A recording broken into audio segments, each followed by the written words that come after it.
Good evening, and thank you very much for being here, Minister Carlos Favaro and the President of BNDES, Carlos Mercadante. We are here in this third administration of President Lula with records in the opening of markets abroad, more than 60, if I'm not mistaken, and working in opening markets for President Lula. I would like to talk about this effort that Brazil has been leading for a year and a half, leading a process where you are the spearheads, and in a very complex law from Europe that would complicate or make difficult to export from Brazil. I would like to hear you in that regard. There is a work in the European Union that is going to extend for 1 year this implementation, and how would that help Brazil apply the hard rules that are coming ahead? Well, thank you. Good evening. Thank you, and good evening, Luis. Good evening, everyone. This is a very relevant topic. Brazil has been conquering markets that are more and more demanding. And in this moment, when President Lula came back to the helm of the country, he reestablished the good diplomatic relationships. And this is making our work easier. And the health system in Brazil and the quality of our products is helping us in this regard. A very clear example of this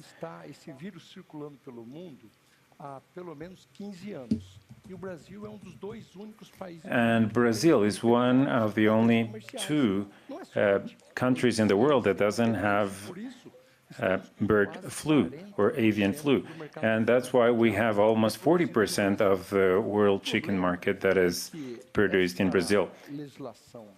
The problem is that this law from the European Parliament was done and carried out unilaterally, even going over the sovereignty of other countries, and this is just inadmissible.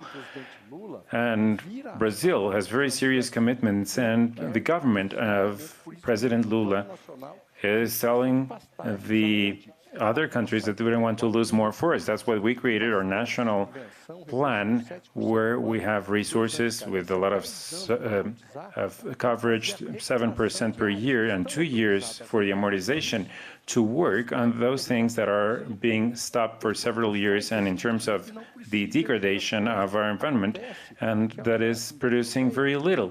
We don't want to go over our forest for economic growth, and the European Union is going over the Brazilian sovereignty in this kind of actions. That's why we're acting against this approved law. You increased the volume of funding in BNDES. The bank was coming from a very bad time in the last 4 years. And in July, President Lula authorized the LCD, which is a letter of credit that is very important to fund projects of development, but that is just stopped in the central bank. I would like to know if you're talking to Gabriel Galipo to make it effective and to enact this. Well, there are over 500 development banks in the world, and there is a weight of over 10% of investment. And this climate crisis, this catastrophe, is making events that are more frequent and harder. And there is a response in terms of the new partnership in the market and the state fighting deforestation and decarbonization. The cost of them is very high. For the first time, the next energy matrix is more expensive than the last one, but this is essential to face the crisis, and you cannot do that without a public bank. The BNDES, I'm going to give you 2 examples. The study that was published by Bloomberg, this is the bank that has been funding more clean energy in the history of our planet, of all banks. That's why we have our first energy matrix in Brazil, and we are the first in the G20 in this regard. This discussion in the European Union is going to end very well. The ambition of Brazil is to lead in energy transition and to fight emissions, not only to comply with our goals, but also to go beyond them. 40% of our emission is deforestation in the Amazon, so we need to be very strict. At the BNDES, we have satellite imaging, which is a partnership for the civil society to produce this, the scientists to produce this, and we are not going to release any kind of funding if there is deforestation. If there is any burning or any deforestation, we're going to suspend funding. And the financial system is moving in that direction, and credit has to be part of this. The Amazon credit, and you had a great article today, I suggest that you read it, showing the greatness of this Amazon fund in the effort to fight deforestation in an organized way. And one of the projects that the BNDES started is a central station of the federal police in the Amazon, 60 million reals to fight all kinds of crime in terms of drug trafficking or gold trafficking, deforestation. We need to have command and control efforts, but we need the investment for the millions of people who live there to have alternatives of bioeconomy, to have jobs. And also, I want to tell you something. Next year, we're going to have good results in this regard. But we have the project of the BNDES, which is the arc of the restoration of the Amazon. Our goal is to plant 6 million hectares. The most efficient way to catch carbon is to just plant trees. So we are placing $1 billion reals. Part of it is non-reimbursable. Great companies in Brazil are endorsing this project. We need international support. We're going to launch the Bloomberg platform for this tomorrow. And we hope this will help us get more resources, because if we work on this arc, which is 80 million reals to get to 6 billion hectares, we're going to protect the forest. In 4 years, it's going to regenerate. We don't have to fight against things. We need to have a leadership. We need to be strong and deliver in our commitments and not to allow deforestation and to reduce emissions, because Brazil is being a victim. We just have to look at what happened in Rio Grande do Sul, and also the drought that we have at the north of the country, what is happening in Rio de Janeiro, where we have temperatures over 50 degrees Celsius in the winter. So we need to look at this with a lot of care, a lot of commitment, and actually we are not moving at the pace and the commitment that is required in terms of investments and fighting emissions and decarbonization, and the future generations are demanding this. So Brazil will deliver. We're going to give this energy transition. This is a commitment of the country. It already happens in the matrix. It's going to happen in the emissions, and we need to extend this in structure and the industry, and to be able to adapt and mitigate and to improve the quality of life in the planet. And I think this is a great effort at a global level. We need to be very firm in this commitment. So Brazil, Minister Favaro, and it's true, yes. Yes, so the letter of credit is fundamental. Because of this, we're talking about 10 million BRL. It's a small volume of credit to improve competitiveness. We've made more investments than 1 year and 10 months than in the 4 years of the prior administration, in structure, in industry, and agriculture from the Development Bank, the BNDES. So we need to keep up that pace. Brazil was the 12th economy, now it's the 8th. The IMF published a study, and the country that most improved in economic performance was Brazil, with 3% GDP growth, #1 in the list of countries that have improved by the IMF. So we are living the best moment of the labor market with the highest employment level ever. The growth of the average income is growing at 6%, and we have this major fiscal challenge. We need to keep up growth to settle the fiscal things, and the Development Bank is contributing. We're going to pay 25 billion in dividends. It's 150% of the bank's profit.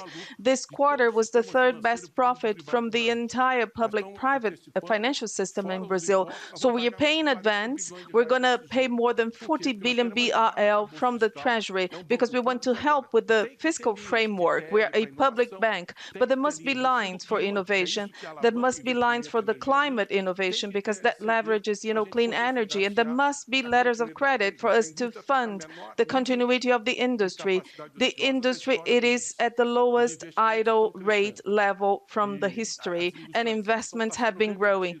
I mean, we are reversing the industrialization, and Brazil has raised 30 positions in a ranking of 70 countries in terms of the industry growth. That's our pace, that's the speed, and the BNDES is at the heart, at the core of the strategy. So we need such instruments. We need to use with fiscal responsibility. So we are issuing, debentures, but we are raising funds internationally, $2 billion. The finance department made the hedging, and we were able to finance 6% for decarbonizing. So we need, partnerships with the private sector. We need to leverage the private sector. We need to guide them for good projects.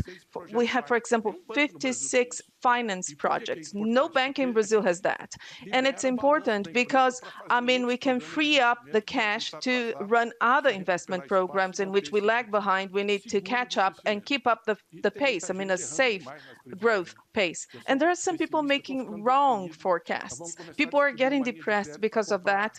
We're going to distribute line of credit to buy medications because people don't get it right. They're too anxious. But I'm not going to speak about the interest rates. They're not paying attention at the finance sector. We need to change that. We need to have a more honest, a more positive, constructive dialogue with the finance sector in Brazil. Well, Brazil is one of the largest food sellers in the world, and we need to add more value to our products. How do you lead this process, Mr. Minister? Well, Brazil in the last 50 years, as many other countries in the world, Brazil has found its vocation. We have other examples like South Korea, countries that leave a war, they still live a war with North Korea. And in terms of technology and in terms of intellectual development, they found their vocation. Today they use chips. All of us have an equipment that has been produced in South Korea. We all have that. So it is a country that has found its vocation. And we here in Brazil, we cannot think about having this imposter syndrome, because Brazil is no longer an importer of food items. And this is because we created Embrapa, an agricultural research company, Embrapa.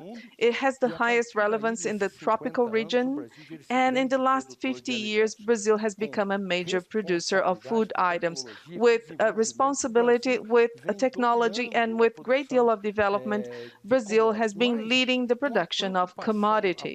But we are concerned about power generation and about the industrialization of our products. You can see that Brazil is exporting processed meats. The energy matrix is connected to food production. And we have ethanol and corn production that is connected to the byproducts of the corn ethanol. We produce meat, feed, and energy. That's the Brazilian industry. That's the Brazilian vocation that has been advancing and winning more demanding markets. We are fighting against hunger in the world and also food item inflation. Our products reach the entire world at very competitive prices. So that's the Brazilian industry that has been advancing from the agricultural and livestock industry. In the government, is there any division regarding the Silk Route in China? Are you divided about this? Are you thinking about immediate investments? And those who don't want it, they don't want Brazil to shun away from the United States. So what's your opinion? Right now, we are living a quite difficult geopolitical scenario for the global south, for the development countries. There is a decoupling from China, and there is growing protectionism in the European Union, United States, subsidies in Asia and China. 74% of the 2,500 of the industrial policies that were taken, they were made by China, the US, and European Union. So the global south has this huge challenge to fight against protectionism and the subsidies that are quite heavy, and they also affect the American and European economies because they're forced to protect themselves, to keep up their growth, to keep up their production sectors, their industry, and invest in innovation and invest in energy transition. But they have to do it realistically. And Brazil has a fiscal vulnerability that I deem to be important. Brazil must have a great deal of responsibility. We hit a record of tax collection this month that really contributes to reaching surplus. But we'll have to cut down expenses. We must be realistic and we must reach the investment grade. That's a key target. There was this important, springboard, but there's homework to be done for us to get the investment grade. But there has been a displacement of the value chains, and Brazil has to try and attract such investments. We're not interested in a Cold War between the United States and China. We're not interested in that. We are, and there are just 6 countries that has relationships with all of the other UN countries. We are one of them. We don't have any war for 150 years. So we have this culture of peace and dialogue and diplomatic relations. And the relationship with China, 40% of our exports, 25% of our exports. So of course we must have relationship with China. The entire world does.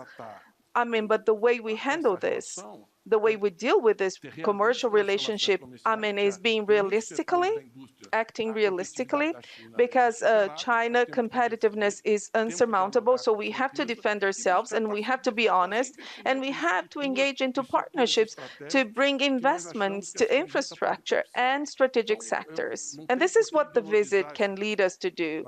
So we need to be realistic, and in this struggle, in this growing tension, we have to invest in our interests, in our relationship with the European Union, with China, with the US, with pragmatism and objectiveness. $100 billion have been invested, and we wouldn't have this if it wasn't for the relationship with China. Of course, there are tensions. Yes, we have to take commercial defensive measures. The U.S. is, putting into force 100% of tariffs. We made some measures in terms of protectionism, but we are sitting at the table to negotiate, engaging in partnership, integrating the production chains, attracting more investment, and President Lula really knows how to negotiate well. So it's going to be a great meeting of the heads of state and a great meeting with the presidents and PK. So the whole relationship can change. It can go up another level. I think that's a brilliant explanation. It's very logical. And that's what I consider should be done. Brazil doesn't need to fight against anyone. We have a good relationship with the United States, with the European Union. Some protection measures that are imposed on us, they have to be fought against by expanding the number of trade partners that we have. That's the role of BRICS. We act with responsibility.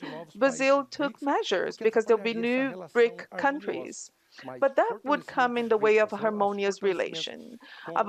Strengthening the relationship with the BRIC countries, with Asia, the Middle East, and especially with China, that's an opportunity to overcome the trade barriers that have been imposed on us, because it has affected our competitiveness. We have money, there are people who are willing to consume from us, and I am favorable that Brazil abides by the Silk Route.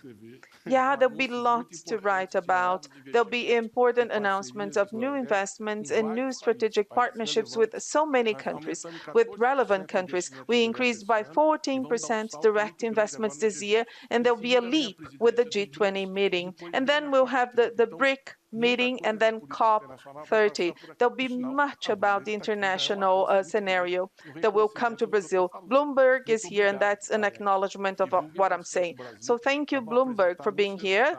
Please publicize Brazil. You will see great results in G20. Well, when you talked about the position of Brazil in BRICS, you were talking about Venezuela and Nicaragua, and Brazil is not supporting the joining of these two countries. Yes, we don't need to create, friction with anyone, because those who follow their ideology, and it's a sharper kind of ideology, that they wait for sharper positions. But Brazil is a country of dialogue. Brazil doesn't do that, especially with the leadership of President Lula.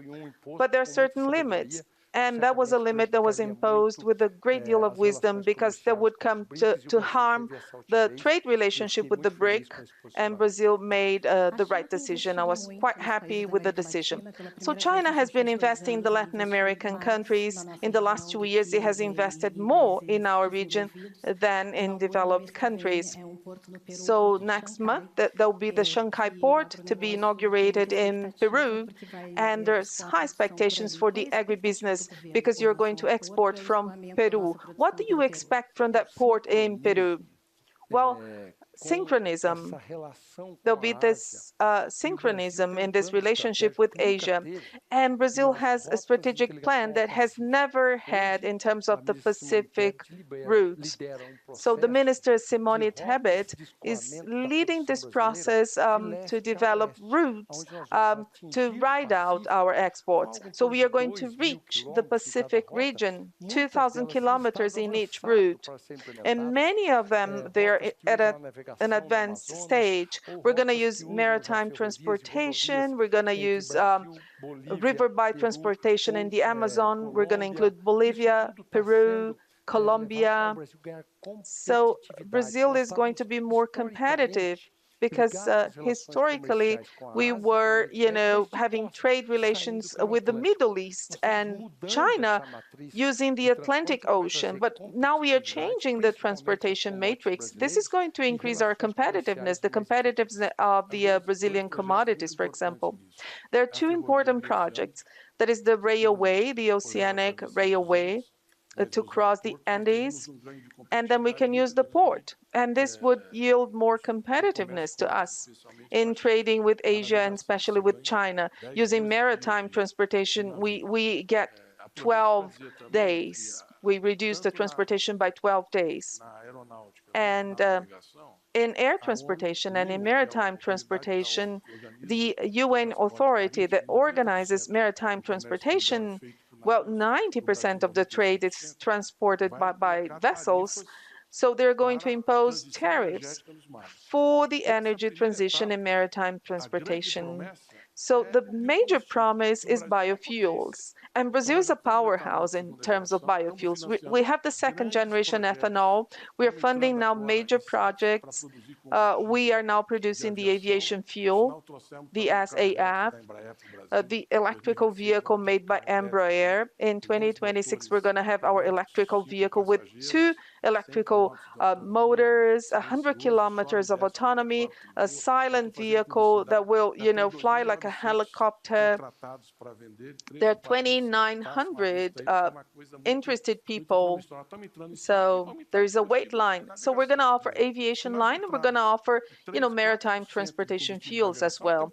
If we offer 4% of the maritime transportation fuel, we have to double our production of fuel. That's the size of the market. And we should have renewable energy being used in maritime transportation, or a penalty should be applied. There'll be a penalty per ton of emissions in your routes. So this way out through the Pacific is very much important. The Development Bank is also concluding the negotiations for the roadway BR63. It's a fundamental roadway to increase agricultural production, but we must have this route through the Pacific, and there'll be 5 different routes. The one that will go up to the port to be inaugurated in October, that's the most competitive route, the fastest one, and the most efficient one as well. Well, we've had ethanol since the 70s in Brazil, and the entire world is looking at ethanol, and there's a bit of a prejudice. At G20 in India, Brazil signed a global alliance with the American and Indian governments to, deliver this ethanol to other countries. We do accept to do that because there is a high demand and we have huge amounts of sugarcane to produce ethanol. Does SAF, does the SAF help with that? Because you're demystifying, this excellent product that is sustainable. Oh, well, Brazil is heading towards hybrid mobility. our vocation is the hybrid vehicle. I mean, the electrical and ethanol run vehicle. That's the future of the automotive industry. Volkswagen will launch 17 new vehicles. There'll be another launch with 21 new products. BYD will do that. Toyota will do that. And it has twice as much the autonomy of the electrical vehicle. And you don't need the charging stations. You fill up the tank with ethanol and you can travel long distances. That's the future of the industry. 170 billion will be invested in the automotive industry. Selling is high. We're still importing some items because we were lagging behind. But we also have to offer the electrical buses because it will decarbonize the major cities and improve the air. So Brazil sold half of the buses that are used in Latin America, and the population uses buses day in, day out. So we have a potential of, purchasing more, transforming and processing. There are many companies producing buses, and by the end of the municipal elections, there'll be funding lines, strong funding lines from state banks to accelerate the transition to electrical mobility and to hybrid mobility as well. This will yield a great deal of innovation, jobs, and it will decarbonize even more than just the electrical vehicle. So be ready to buy a good hybrid vehicle produced in Brazil because it's going to be more efficient, it's going to have more autonomy, and it will generate income in Brazil. Well, I would like to give my feedback about this old prejudice that people have about the Brazilian ethanol. Because of this policy that was imposed on the exports of Brazilian sugar and sugarcane, Brazil also has been having protectionism in terms of the ethanol. And I was discussing with the American Secretary of Agriculture about the removal of this tax. And then he thought we were discussing the sugar tariff, but the proposal I was making is a bit different. Brazil has been innovating, and today we have 27% of our gasoline that contains ethanol. The gasoline is 27% ethanol. I mean, if the US were to develop, a policy for green fuel at the rate of 15% so that we could lift the import tariff. So they wouldn't need to import from Brazil. They can use corn ethanol that they produce in the US. So this pact between India, Brazil, and the United States, because we can serve the entire world with ethanol, with renewable green fuel, and this will definitely change the energy matrix. I would like to thank Bloomberg for being here. It's a window of opportunity for us to speak up. It's a high-level event to be held in the forthcoming day, and I would like to thank you for the platform. It is an investment platform. There'll be 6 projects. All of them will be connected to decarbonization, green economy, climate change, and reforestation. We are going to earmark resources to leverage investments in Brazil. So congratulations on this initiative. 120 countries have been engaged, and Bloomberg is contributing with the communication channel. I need to close the panel, and I would like to thank you very much for attending. Thank you so much.